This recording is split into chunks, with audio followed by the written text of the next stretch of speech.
Okay, it's going to be a review of ROH's Supercard of Honor 15. Yeah, show was great. You know, a lot better than expected. You know, Briscoes definitely stole the show here. This has got to be one of the best matches the Briscoes have ever had. Got some great returns, electric atmosphere. You know, if you were worried about the atmosphere here, yeah, I thought the fans were great. So let's go right down to a first match of the night. You had Zane taking on Swerve to open this thing off. You know, there were moments in the beginning that I kind of felt like it could have been a little bit more competitive. I did feel like they kind of rushed into some of the, you know, high spots, Hurricane spots. But overall, I thought this was good. I thought Swerve tried to do a little bit more ground and pound, you know, working on the knee. But at the same time, this guy, Zane, really got the fans into it. There was a breathtaking Hurricane onto the outside where it looked pretty nasty. It was very abrupt. It was just very sudden. But it did look like Swerve was able to rotate fully. Zane actually did pull off breathtaking shooting star press, and the fans really got into it. And but I would definitely say that Swerve was definitely the more well-rounded, more competitive wrestler here. I thought the ending was cool. He basically uses Matt Seidel's finisher to put Zane away. Yeah, this was a good opener. I wouldn't say it was one of the better things of the night. But yeah, definitely room for improvement for both guys. But definitely there was a lot to like here. Okay, so next up we got Brian Cage taking on the Ninja. This is kind of a surprise appearance for Brian Cage, as now he's part of Tully Blanchard's stable. But yeah, this is pretty much an extended squash. You know, Cage looked even more jacked up than the last time you've seen him in AEW. I haven't seen him in AEW for a while. I believe since he broke away from Team Taz. Okay, so next up, you got Jay Lethal taking on Lee Moriarty. I thought this is really good stuff. Really solid stuff with Lethal playing the veteran, really controlling the bulk of the match. You know, during the match, Lee Moriarty turned things around. Just did some beautiful counters to the lethal injection. Did a beautiful counter to the Macho Man elbow drop, where he actually counters it into Oklahoma roll. The lethal injection into a backslide. And there was even some really sweet headlock takedowns from Lee Moriarty, and just frustrated the shit out of Lethal. And then Lethal did the low blow, hit him with the lethal injection, and you know, Matt Seidel was like, "Yo, what's up with the low blow?" And you know, Matt Seidel's got crutches, so Lethal takes the crutches, starts beating the crap out of Matt Seidel, and then what's his name? Sanjay Dutt comes out to make the save. You know, yeah, him and Lethal had a huge night. You know, that would even come back to play in the main event. But yeah, I thought Lethal and Moriarty was really cool. You know, this time with, you know, Lethal playing the you know, more of the veteran, but at the same time, really kind of snapping at the younger talent right there. So yeah, I definitely thought Lethal and Moriarty was you know, definitely probably the best match up to that point.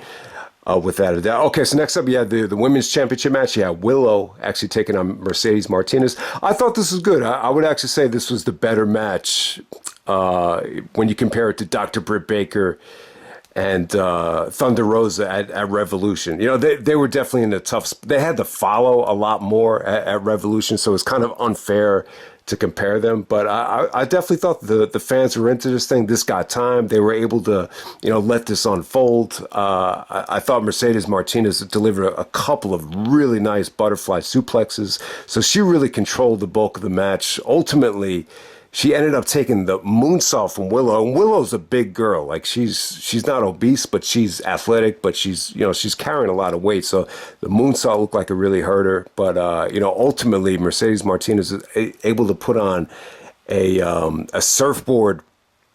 It was like a variation of a surfboard sleeper to put Willow away. But this is good stuff, man. I thought, you know, even though it did seem to go on a little bit long, the fans were respectful, and you could just tell Willow has a really nice attitude and, you know, graciously put over Mercedes. I thought this was good stuff. Okay, next up we got the Briscoes taking on FTR. Yeah, man, I thought the match was incredible. This is going to end up being one of the best matches the Briscoes have ever had. I just thought the atmosphere here wasn't what I was expecting. I mean, you thought it would be good, but I didn't think it'd be to this level. I mean, they were giving them, fuck WrestleMania chance. This is awesome chance before the match even starts. I mean, there's not many matches that have ever gotten that type of respect. I mean, it just felt like a war. It was bloody. It was old school. Both teams, it felt like they had a sense of urgency. I mean, let's face it, the Briscoes, there's lots of uncertainty going on with them. The FTR, they got left off of Revolution, so both teams felt hungry. And I think the Briscoes look better than ever. Jay looks in amazing shape. Mark is doing stuff, you hadn't seen him do since like 2007. The springboard corkscrew moonsault that Mark Briscoe pulled off. I mean, they did some really creative things. The slingshot underneath the table with Jay bleeding, and then Dax Harder was great here. Like, he just, everything he did, it just felt like he was, he just had. Anytime he went to work on Jay or the Briscoes, these FTR guys, man, they just smell blood, and everything they did, there was like a rhyme and reason behind every single punch, every single tag. Lots of great spots here. I mean, tons of great near falls, as expected. But probably one of the weirdest things of the match, though, I think it was Dax Harder. He actually took a suplex onto the outside on the mat, and it looked like he might have hurt his shoulder. I mean, they brought the referees out, they brought the trainer out. It looked like they might end the match early, but both teams actually got back into the ring and they just slugged it out. Eventually, FTR ends up going over. So yeah, the match was friggin' great. I mean, I would give this 5 stars. I would actually say, Briscoes have had, I mean, some of the matches that the Briscoes have had that can compete with this. I mean, you could just narrow it down to a couple. Maybe Kings of Wrestling, maybe Aries and Strong and Unified. Obviously the Kevin Steen and El Generico matches are going to be up there as well. But this has got to be at least a top 5 Briscoe match. I would even say this is FTR's best match, better than the NXT match against Gargano and Tommaso, and maybe even better than the Young Bucks match at Full Gear. But Young Bucks make the surprise appearance, and it was really something to see. They attacked the Briscoes after the Code of Honor was filed. I thought the Code of Honor spot was really awesome between FTR and the Briscoes. FTR gave them a lot of respect, and then the Bucks act like pricks, and they're basically saying that they left Ring of Honor, then they bought Ring of Honor, and that's to set up the match on Dynamite. So it looks like the match is going to happen on Dynamite. But yeah, the match is incredible. I don't know if it's going to be topped. I don't know if there's anything at WrestleMania that can top this. And what really surprised me more than anything is just the atmosphere. I thought the atmosphere was incredible. Okay, so next up after that, we have Rhett Titus actually taking on Minoru Suzuki. I thought this was booked beautifully here. I've never been a huge Rhett Titus fan. I'll give him credit. When he was on offense here, he was pretty convincing. I thought he looked good. He looked a little bit frail here. Like, he looked like he was ripped and everything. He just didn't look like he was, like, in terms of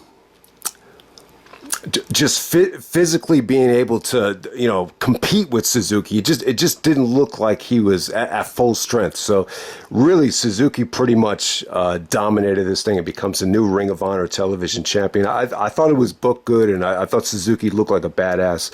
So move on to the next match. We got Josh Woods taking on Wheeler Yuta for the Pure Championship.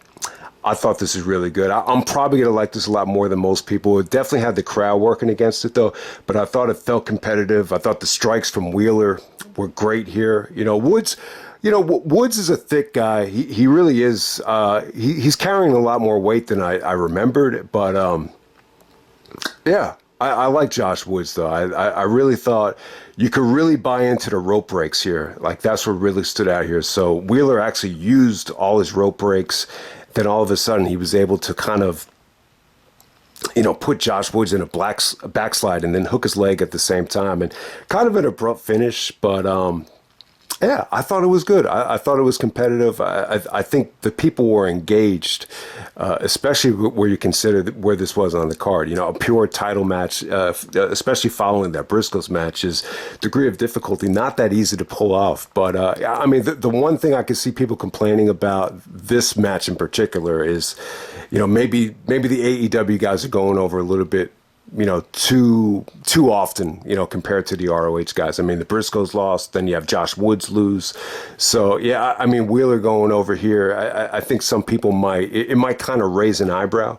But at the same time, both guys are in the pure title tournament, and I just kind of see this as progression. I think both guys have come a long way since then. I just really enjoyed the match, man. I thought it was dope stuff. And then the main event, we had the Undisputed Ring of Honor Championship match.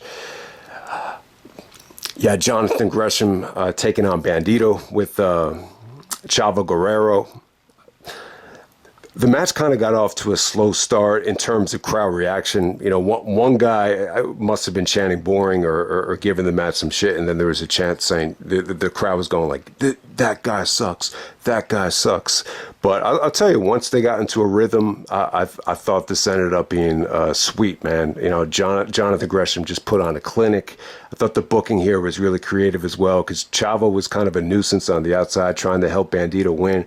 And then kind of, you know, Bandido, you know, playing true to the code of honor, actually told the referee, like, get his ass out of here. And Chavo's like, I'm trying to help you win, trying to help you win. So I love that booking too, because at the time I was like, you know, you don't need to have Chavo out there. But yeah, it was just really good stuff. You know, I mean, Gresham, the backslides, the counters, just the way he's able to maneuver, man. He's just, it seems to me like he's one of the few wrestlers that uses his, you know, being short, like, to his advantage, because once you get him on the ground, it's like, you know, you can't compete with him because he's so quick, and the guy's built, man. He's so strong for his size. I mean, I don't think I've ever seen anything like Gresham. So yeah, Gresham is just a wrestling machine right now. He really is trying to, you know, bring back that old school approach, old school rules with this terminus thing. So yeah, I was really happy when but Bandido was cool too, man. I you know, give him credit. I definitely thought Gresham was the better performer. Bandido did bust out a lot of nice things, a lot of nice springboard stuff, a lot of nice Germans. But yeah, but I would definitely say, you know, Gresham was really the star of the show. The only gripe I had with the match, I thought some of the strikes could have been more intense. Some of the strikes, even from Gresham, looked like they were in slow motion at certain points. So I thought they could have had more impact, some of those strikes. But overall, I thought this was a breathtaking main event. I would actually say this was better than the final battle main event between Jonathan Gresham and Jay Lethal. And then Lethal comes out and is in full heel mode and, you know, confronts Jonathan Gresham. And then Sanjay comes out. Sanjay looked like he's going to be, be the guy to break it up. But then Sanjay actually turns on Gresham as well. So you got a reuniting of Lethal and Sanjay from the TNA days. I think they did a lot of cool stuff with SoCal Val back in the day. I think they might have even done some stuff with the Jackass stuff with Russo. So it does make sense. And we have the return of the Samoan submission machine, Samoa Joe, the Ring of Honor legend. It was just cool to see him and Jay Lethal interact, because you saw Lethal being the veteran, and then all of a sudden he meets the guy that, you know, was mentoring him during the heyday. So I thought that was pretty awesome. So it looks like Joe is going to be part of Ring of Honor and AEW now. So really, really awesome pay-per-view. Can't say enough about it if you haven't seen it yet. Yeah. I got to say that this has got to be up there with one of the best Supercard of Honors in a really long time. So I would actually say Briscoe match was a 5-star match, and the main event was great too. I'd probably give the main event at least 4.5. And you know, you just had some really solid stuff too. Like I thought Lethal's match was solid. I really thought the pure title match was you just had some really nice supporting matches as well. So hope you guys enjoyed the show, and yeah, if you got to see it, let me know what you thought of it. I was blown away by it. I had goosebumps the whole time Briscoes and FTR was going on. So I don't know if anything's going to top that this weekend, but we'll see. All right.